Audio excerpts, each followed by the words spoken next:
নির্বাচন আসলে কিন্তু আপনার এই টাকা ছোড়াছুরি বা টাকা লেনদেনের বিষয়টা কিন্তু চোখে পড়ে। গত নির্বাচনে কিন্তু আমরা এমনটি দেখেছি, এবার এমনটি হবে কিনা বা এমনটি আপনারা?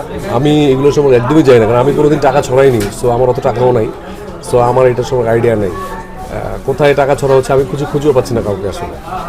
সো জানি না এটা কোথায় হচ্ছে।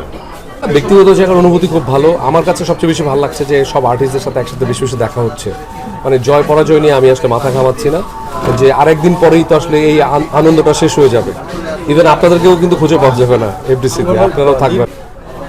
আরেকটা ব্যাপার সেটা হচ্ছে, এটা খুব আলোচিত হচ্ছে, সেটা হচ্ছে যে সম্প্রতি ফোন কল রেকর্ড ফাঁস হয়েছিল একটা, এবং সেটা নিয়ে দিয়ে তায়েব ভাইয়ের সাথে আপনার একটা কনভারসেশন ছিল।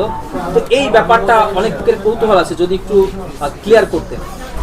নির্বাচন যেহেতু করছি, তায়েব ভাই আমার খুব পছন্দের বড় ভাই, আর ওইখানে যেহেতু আমার কোনো কথাবার্তাই নাই। সো মানে কথাবার্তা থাকলে না হলে একটা কিছু হতো, রেকর্ড ফাঁস হয়েছে এরকম কিছু।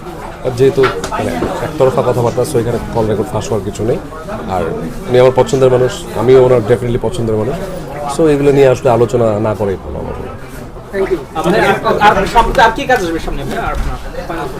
সামনে তো আমার অনেকগুলো ছবি রেডি হচ্ছে।